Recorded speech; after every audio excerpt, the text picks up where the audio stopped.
Welcome back, everyone, to Neighbors in the Network. I'm James Pinedo, your host. Today, I'm joined with a very special guest, Corey Burris, the Vice President of Communications at Georgia Center for Opportunity. Corey, thank you so much for joining me today. Oh, thank you for having me. Excited to chat with you. I've been excited about this as well. And before we dive into that chat, though, I wanted to give a brief introduction that my friend and colleague Meredith Turney prepared for us. A decade ago, our network was just starting to learn how to tell stories about the impact of policy on people. Thankfully, Corey worked for Freedom Foundation in Washington at the time and is an incredible storyteller and videographer. He was a trailblazer who helped SPN and our think tank share the stories of our fellow citizens who suffered from poor public policy. He traveled the country talking with these heroes, drawing out their stories, and then sharing them in compelling videos. Our network is fortunate that he continues telling compelling stories at GCO and serving the people of Georgia. Corey is also a loving husband and father and an amazing friend. He's the definition of a servant leader in our network and in his community. Corey, thank you again. Thank you. Thank you, Meredith, for those very kind words. I hope I can live up to the standards that she sets for me. So. Well, Meredith has very high standards. So anyone that meets that type of glowing Right. a glowing introduction is it makes for an exciting prospect to talk to. So let's get started. Tell me, Corey, Great. What's your background? How did you grow up? Yeah, I have a fairly boring background. I grew up in the Midwest. My family traveled around a lot. We moved around, and I grew up near Kansas City. We would, work in soup kitchens and different things like that. My parents always taught me to always give of myself. And so we spent a lot of time in my early years, like doing things in the community, things like that, which I think is kind of set the standard for how I should live my life later on. My parents did a great job of kind of setting that standard. And then I became a pastor actually out of college, was a pastor for a few years. Realized that, at least in the churches that I worked in, that I'm not a type A personality. I'm not super outgoing. I'm not a big boisterous personality. I don't like to speak publicly a lot. So it didn't really work for me very well, but I loved being able to sit down with people, hear their stories, talk through what they were experiencing, work with teenagers, work with people that were in trouble, to figure out how we can help them navigate the world. And I think that really kind of set who I was and the vision of what I would become kind of later on in life. A pastor. That's so Yeah. surprising to me. What drew you to that at the outset? I think, like I grew up going to church. And so I think some of it was the most influential people in my life were pastors. And so the idea of and the people that mentored me through life oftentimes were pastors. And so I think that drew me into this idea that I wanted to be able to do that for other people. And so I kind of committed to doing that. It's where I met my wife at Bible college in Minneapolis, and we were like that typical. I was a pastoral major, and she was a music major. That was like the kind of stereotype that happened there, and so we both went into ministry together, and then out of that, we kind of like moved out to Washington State, where I found the Freedom Foundation and started working with Lynn Harsh and other people there. And it kind of changed the trajectory of what I was doing in some ways, but in a lot of ways, it kind of fulfilled what I wanted to do when I was doing ministry. Yeah, it seems to me like that is quite a change in trajectory as well. Like, at least from my Yeah. outsider's perspective, like I didn't know that it was that's a something that happens often, where it's the music minister and the pastor that get together.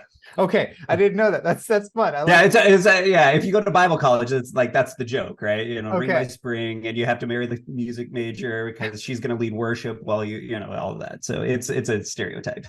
So that's great. So what did your music major wife think about that shift in trajectory? That it seems like a big deal to me. Well, I'm lucky because she knows me better than I know me. And so she knew that while I was great at elements of being a pastor, but that wasn't maybe fulfilling everything that I should have been doing or could have been doing, where my strengths were. And specifically, like, I loved the behind the scenes things. I liked, again, sitting down with a small group of people and walking through their story, figuring out where they were coming from. How do we help them move from where they are to where they want to be? And that small, like, kind of interaction and way of communicating that to a larger audience was really what drew me. So when it happened, she was like, oh, of course, this is natural. Like, this is exactly the way that you should be going. You should have been doing this a long time ago. I'm glad you got there finally, kind of a thing, which has been kind of the theme of our lives oftentimes. So, Wow. So it really is stories. You didn't come at the movement through politics. You came at it through stories, it sounds like. yeah, I mean, so came to the Freedom Foundation. I actually didn't know much about politics. I didn't know very much about policy. I think I aligned with them ideologically, but not like, it wasn't a core of who I was until actually about a year into working at the Freedom Foundation. Somebody handed me a camera and said, and it was a person that was my mentor at the time. His name's Steve Maggi, and he was in charge of the education stuff that was happening at the Freedom Foundation. And he said, hey, we're going to go around to these different schools all over the country.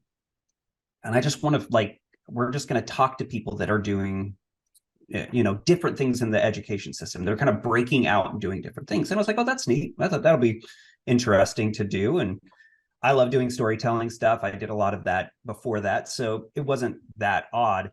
But then what happened was, as I'm sitting there listening to, like, we would go into like inner city Oakland, right? And super dangerous areas. I'm walking around with, $3,000 worth of video equipment on my back. And, I'm like looking at barred houses and like people, I'm the only person of my color walking through that community. And they're all like, what is this guy doing here? And all this stuff. But I'm walking through the streets, and we would just go around and start filming things. The odd thing was, these are kids that had nothing and were being given an opportunity that was unique to their situation, right? I came home, I had a daughter. We were getting ready to put her into school. And we would take her into the school to do an assessment before she started school. And we were sitting down talking to the teacher, and the teacher said to my wife, she said, hey, listen, your daughter's really smart. She's great. However, she's actually ahead of where we are this first year. So she's probably going to be really bored. She'll probably act out. And you probably are going to need to do some supplemental education things, because what we can't offer her anything more than she already has. So I'm having this experience at home. At the same time, I'm going around and seeing kids that are in a similar situation to my daughter, but actually have options available to them. And it started to bring together for me why this policy stuff that I was doing day in and day out at work actually mattered. Like, it started to put a face and an understanding and a depth to the work that I was doing in a way that had never been done for me before. And so then I started to go, okay, well, telling these stories has a greater impact than what I thought it was going to have. This telling the right story and sharing people's experiences can change the face of why policy, politics, all of this stuff actually matters. It's not some foreign thing that's happening in DC or in Olympia or whatever your capital of your state is. It actually is something that has a huge impact on what's happening even at home. So many questions, Corey. Yeah. I'll start. Sorry, I rambled a little there. So. No, don't apologize. That was fascinating. I'll start off with this. I have a film background, so I find it amazing that you just picked up a camera and you were good to go. You were able to do that sort of thing. Well, I grew up. My brother and I, we would film things in our backyard. We would like do stuff like that. My brother actually works in film as well, and he and I would hook like two VCRs together with wires and like record music videos and hit play and like kind of like clip things together. This was before, like you had a computer that could clip everything together. We would just do it with VCRs and kind of rig something together to work for us. So I always used video. I loved doing video. I even used it as a pastor for a while. I would do a lot of like announcements, different things like that. So when I got the opportunity to use video and storytelling as a job on a regular basis, I was like, this is my thing. This is my jam. So I was very excited about it. And I had to move from mastering the technical art of it to the storytelling art of it, which was a big leap for me that I had to kind of learn and experience. What was that like? Tell me about that leap, and how did you make it?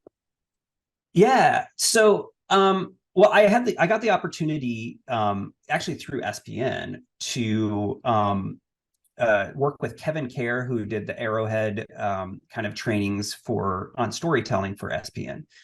And he would walk us through what makes a good story great, right? Like what makes Star Wars so compelling to people? What makes Mean Girls interesting to people, right? Like no matter where you fit and what your kind of the thing is that you love about storytelling, what is it the common denominator between all of those?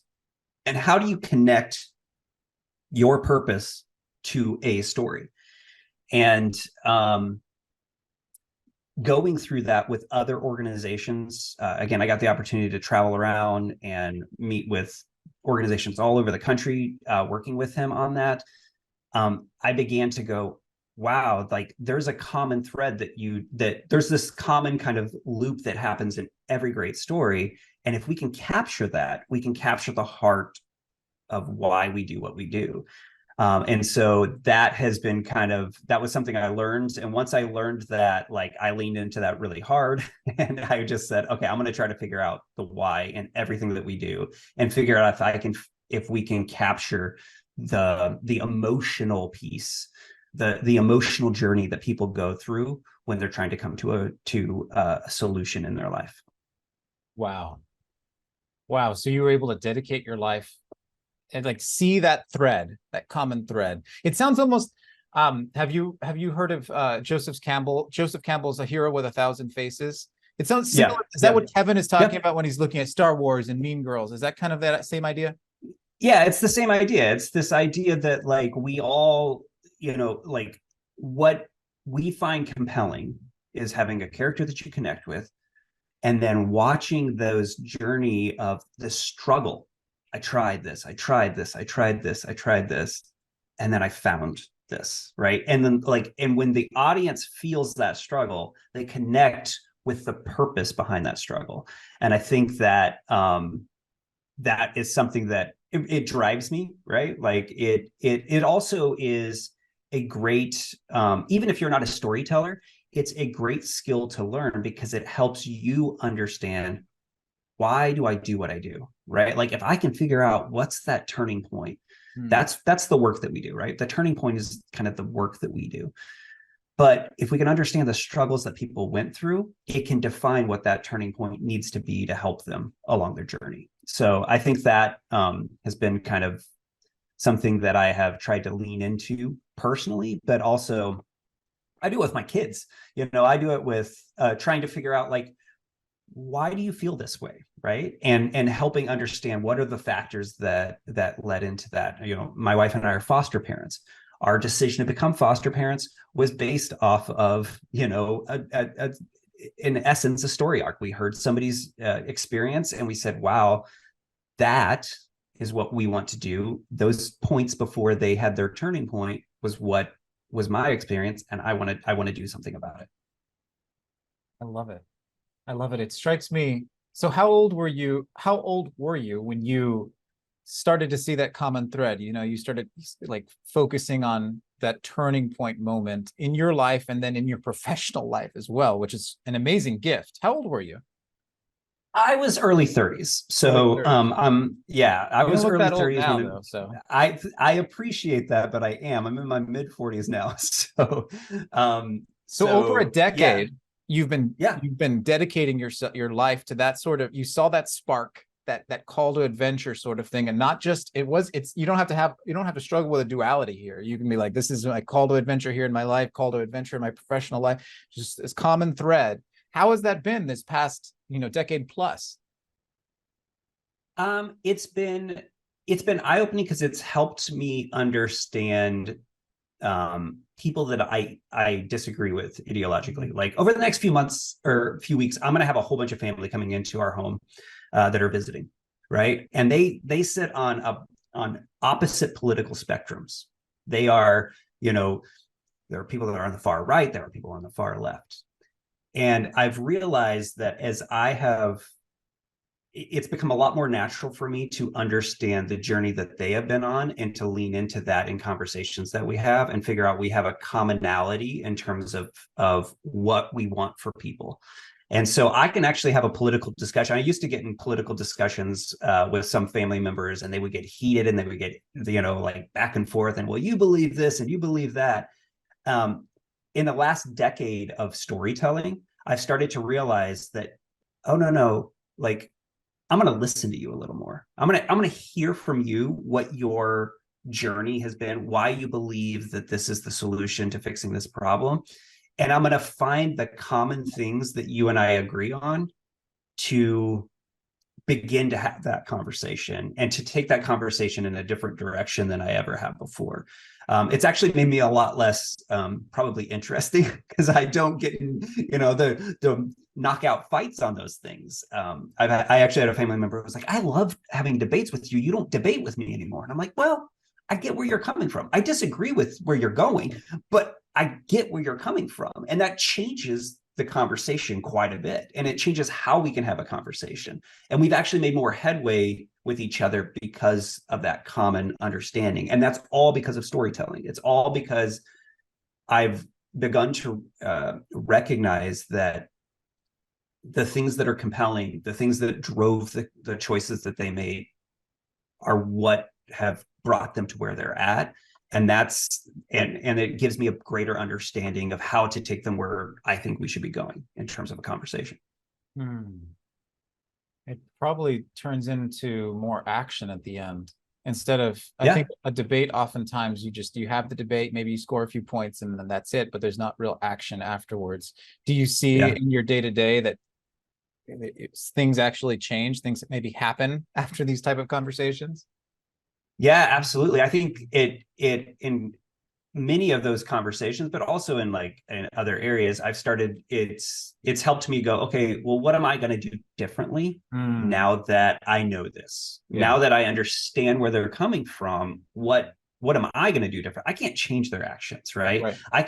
We can have a compelling conversation, we can have a heated debate or whatever, but ultimately, I'm not going to change how they act, but I can change how I act. And so that is another element of it's strange that storytelling brought me to that, but that really is what brought me to it, is that understanding of their life journey helped me go, okay, well, if I could have interacted with them back here, what would I have done differently? And how would I have done that differently?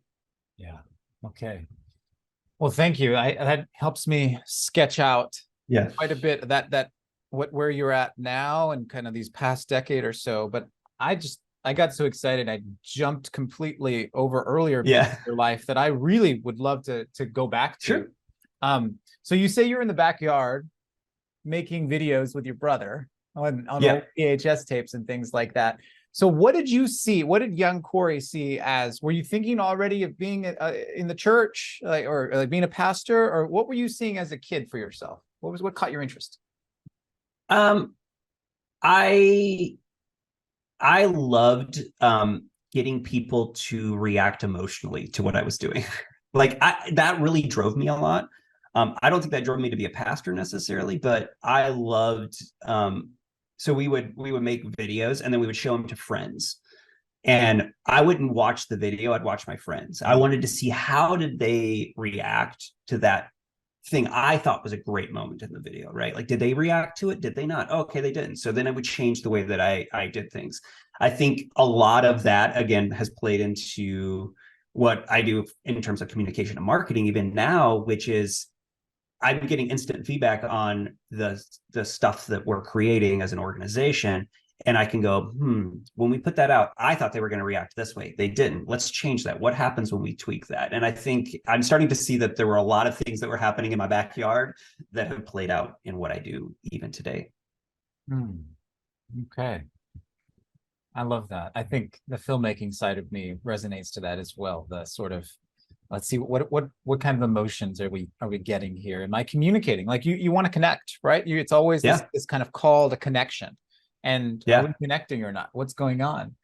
But then you decided to become a pastor, and you were in school for that, and then you had a bit of a switch, and you decided to work in the Freedom Foundation. You kind of described some of that. However, you said there were 4 years in between when it was Steve said, pick up a camera, we're going to go start doing these interviews. And then when you had started with the Freedom Foundation, am I remembering that right?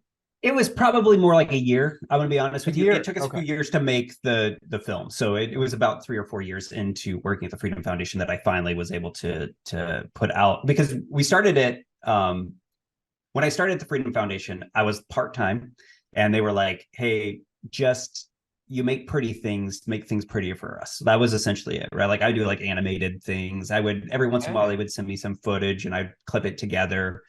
And it was Steve who really saw that I really had this understanding of storytelling and kind of crafting stories together. So he's like, we're going to do short stories and we're going to put them out. And then as we were putting it together, he and I sat down and I said, well, what if like this is actually a compelling narrative overall? These are all small stories, but they all have a common thread to them, right? Kids that are without hope, and people that stood up and said, you know what, we're going to change the way we do this because it's for those kids. It's not for anyone else. We don't care what the system does. We're going to fight the system or push the system to where we need to. And so we put them all together and started realizing there was a compelling narrative across all of these. So we created, and we turned it into a full-length documentary, which obviously, if you're a filmmaker, you know, taking something from like, hey, we have these nice little snippets to, we're going to turn this into a big piece, took quite a few years to kind of put together. But we got the opportunity to produce Flunked, which was a documentary on education. And it was fun to do as a whirlwind of a few years of putting that all together and seeing it kind of get out there and in front of people. I watched the trailer. It looks great. Is there a way to watch it now? I couldn't find it anywhere. I don't know. So I have copies of it somewhere. I can download or digitally like put it out and get it over to you. But That'd be great. It's I because of licensing, we used a lot of licensed music and clips and stuff to kind of pull it all together.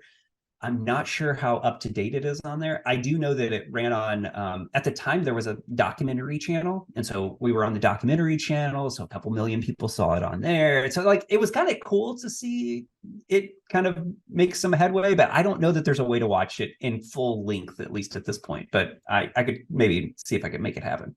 So. Okay, great. Well, I would love it. I don't, but yeah, no, you're so busy, so no need to put yourself out, but that sounds great if you have a chance. So you helped fill in the gaps nicely. So now take me from Freedom Foundation. Now you're working at GCO. What brought you to Georgia? I know you're working remotely, but you're focused on helping the people of Georgia. How did that happen?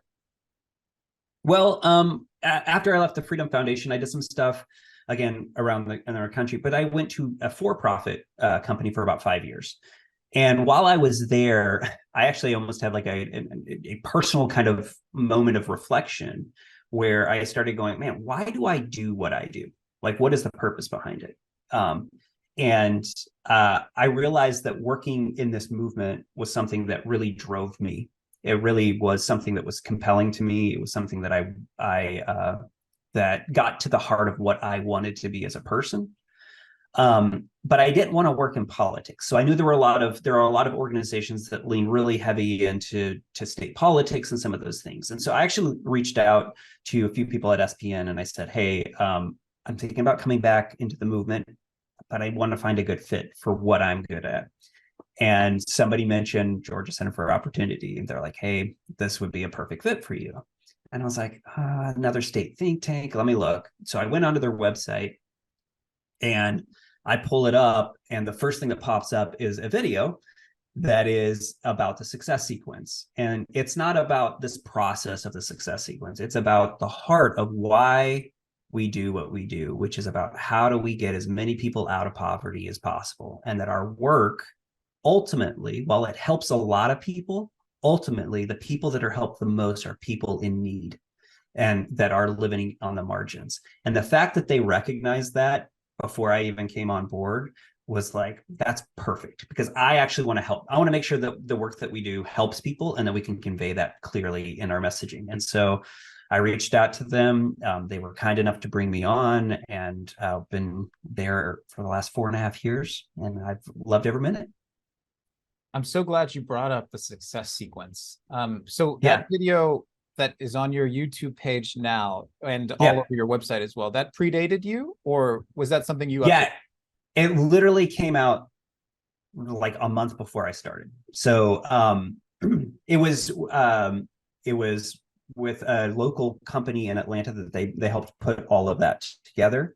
And then we have adapted and changed it since then. But the original form was predated me. Yeah.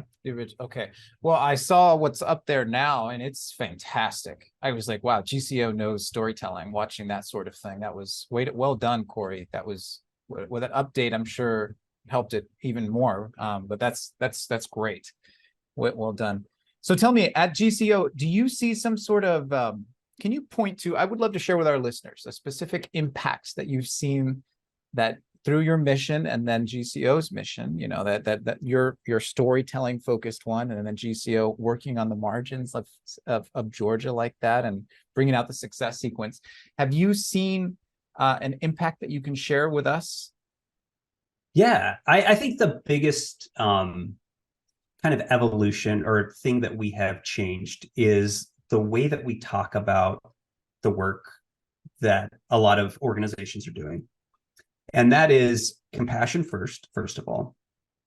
And it is around the idea that why, like, another thing that I loved about when I came to GCO was that they knew their why. They knew why what we did mattered in a way that I hadn't seen from a lot of organizations. Yes, other organizations have done it, but they like lived in their why. Like I would say that, like, man, we know our why, we focus on our why. And that has started to, that was something that at the time GCO did really, really well, and other groups dabbled in. And now what you're starting to see is a lot of other organizations go, oh, the why really matters. And we need to figure out, you know, I'll give you an example. Tax reform, right? Tax reform is great. But if you really look at it, all tax reform does is make life a little easier for us, right? We pay less taxes. That's a good thing. I like that. However, when it really matters is the fact of that when you have less money being taken away from you by government, then you have the opportunity to buy more groceries, to be able to take care of other people, to do other things. And when you lean into the outcome that comes out of that, you can start to actually create a compelling narrative of why this is such an important thing for you to do. It's a selfless kind of way of presenting what you do.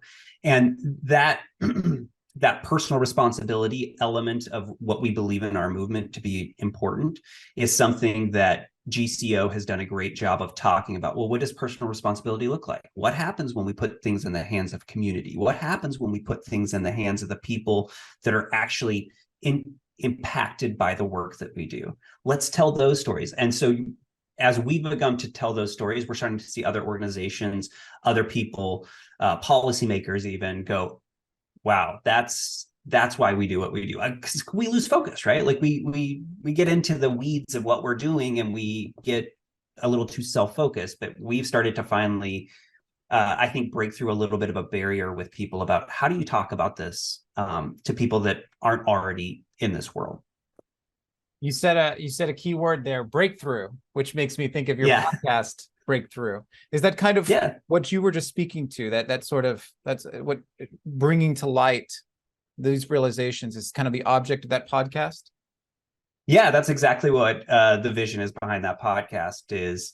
The fact is we need to there are political lines, there's ideological lines, there are all of these barriers that people have in listening and hearing what we have to say. And it's our job as communications people or as people that work in policy is to help break through those barriers of communication, but also in terms of story. And I think we started the podcast because we were like, there's a lot of stuff happening out there, and people are not making we need to make the connection between what we're doing and how it's impacting the lives. And we need to break through the conversations that are happening and break through and have a conversation about how those things are connected. So we did one on inflation.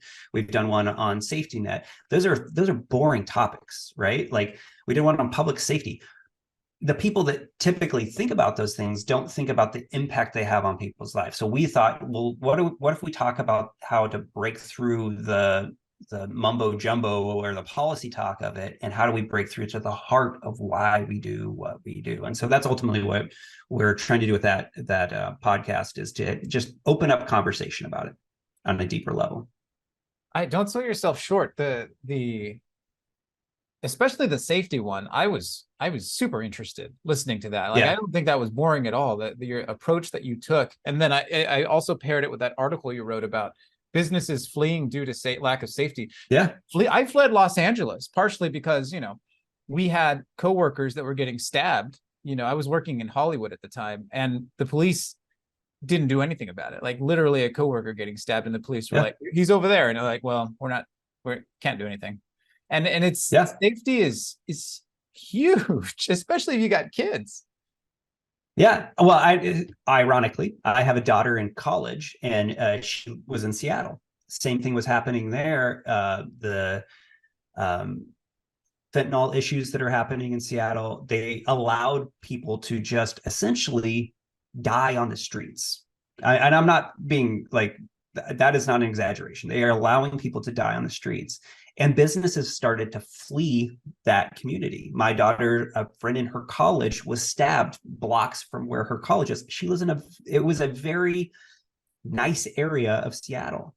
And that's an example of what happens when that is your entire world and your entire community. What happens when my daughter can leave that school? She can go to a different school and decide that she's going to do something. But what if that's your home that you've lived in your entire life? Mm-hmm. And now all the businesses that your friends were working at, your family members were working at, are gone because they're afraid of the issues that are around them. They can't make it work. What happens when they're afraid for their own lives? Well, that's a much bigger issue than, oh, well, we need to increase public safety in our communities. Of course we do, but why? That is compelling. It's compelling to hear somebody want to see hope, want to see their family flourish, and instead it's getting robbed of them in front of them. And it's our duty as policy folks or as people that are working in this area to go out and go, you know what? We can address this because that person is the reason we're doing it. Not because safety is important. Yes, safety is important, but that person is the reason we do it. And if we can sell that story and tell that story in a more compelling way, I think we have a winning formula. Agreed. Yeah. Well, that's a great goal. Let me back up. I want to hear more about your goals, but before we hear about the goals, tell me, what do you see are the biggest challenges that y'all face in Georgia and then in the country at large? I think the biggest issue we face, and we actually face this on politics, and we face this when we work, because we do a lot of work in the community at Georgia Center for Opportunity, is trust. Trust is the biggest thing to overcome. And part of this is because due to COVID, people were not connected to each other. So trust broke down during that time. But you also have social media where you have this fake sense of connection that's there. And there was never an investment in how do you know that the person on the other side is a trustworthy person. So, we trusted this person for a long time that we met on social media, and then we found out they were terrible or they did something wrong, or there's tons of stories in the news over the last few years of people that were seen as upstanding individuals that didn't meet our expectation. So trust is one of those things that we have to overcome, and we have to overcome it as organizations, and we have to build it both with people in communities. We work with a lot of people in impoverished communities. We talk with people that are looking for jobs and trying to figure out next steps in their life. The biggest problem we have is they don't trust us. I will put something out to them and they'll say, I don't know who these guys are. And they'll even talk to each other in like the chat, and they'll say things like, well, I don't know these guys. Who can tell me that they're real? Are they trying to get us? Are they trying to like trap us in some way? So we have this sense of distrust. Same thing with politics, right? The other side wants to get you. They're out to, destroy your lives. It's sowing seeds of distrust, and what it's doing is it's tearing us apart. And I think that most of us want to trust each other. We want to be there. So we need to figure out a way to build bridges of trust with people, both with our audiences, but also with each other. And I think that is the biggest thing to overcome. I don't know that I have the answer for that yet. I wish I did. I probably would make a lot of money if I did. But like that is the thing that we're going to have to figure out. And it's true in Georgia because you have rural Georgia is very different than inner city Georgia, right? Atlanta is facing very different problems than people in rural communities. And so when you put opportunities, policies out there, you can't just message about how it impacts people in the inner city. You have to also talk about how does it impact people in the rural areas. And you have to help people come to a conclusion that like, this is going to help all of us, not just one of us. Yeah. It goes across all demographics. That lack of distrust. It's not a left, right, or it's not just on the left. It's not just on the right. Lack of institutions is everywhere. It's not rich or poor. It seems like everywhere you turn, we don't trust. Yeah. How did that? Was it? I don't think this was just all. It probably got magnified because of COVID, but it has to have been there beforehand. Where does this come from, do you think? I think it has to do a little bit with lack of connection that people have with each other. I used to know my neighbors, right? Like I've lived in this neighborhood for 8 years. I know one of my neighbors. I don't know 3 others, right? And that's a little bit different. I don't know how you address that, but like I think that's part of the thing. I also think that trust was weaponized by a lot of people, and it was turned into you can't trust the motivations of the person on the other side. What they really want to do, and I'm not talking even political sides. I'm talking about beliefs. I'm talking about lots of different things, right? They said, you can't trust what that person is doing, and you can't trust the motivations of the other person. That was one of, again, going back to like storytelling and some of those things, as you start to understand people have story arcs of their lives, right? At no point does somebody go, I'm going to be evil today. Maybe there's a few people, there might be a few exceptions to what I'm talking about. For the most part, people don't go, I'm gonna go and ruin everybody else's life. What they typically do is they make choices thinking they were working towards something and not really about realizing there are ramifications to that. So if we can start to approach people and go, listen, I know your motives were not bad, but the outcome of this is not what you want it to be, right? Then you can actually begin to build bridges in areas that you never could before. And it's a hard thing to do. And the problem is it's a long-term thing. Trust is not something that's built because you had a pithy saying or a great little thing put out there. Trust is something that is built over time, and it requires you to be fulfilling your word and to trust the motivations of the person on the other side of your debate or whatever it is. Mm-hmm. Yeah, that's a lifetime goal. Yeah. What other hopes and goals do you have there at GCO? Well, I mean, short term, we are doing a lot of work around education. Georgia is like one of the holdouts on in terms of a red state that will not pass education reform, and so again, it comes down to rural versus inner city districts in a lot of ways. A lot of rural Republican legislators are not willing to step out and say, hey, we need this, because they're like, hey, how does it help me? So we're in a bit of a battle on that front. But on other areas is we're starting to, I think there's a really big opportunity to reform safety net issues, welfare across the country. And I think GCO is going to be one of the key leaders on that happening. Fascinating. That sounds exciting. Okay, well, I know that we're over time here. I'm sorry. Thank you so much. Sorry, I probably rambled too much, so I apologize. So. Oh no, don't apologize. This is what this podcast is for, to hear you tell us about yourself and your hopes and where we're headed as a country. One last question. Who else can we nominate? Yeah. Can you nominate someone for us to interview next on Neighbors in the Network? Oh, that is a great question. I think that it would be interesting to hear from. I have two people. If I can nominate two people, is that a okay thing? I think if you talk to anyone from the Beacon Institute, specifically on the communication side of things, I think that what they are doing there in Tennessee is amazing and compelling.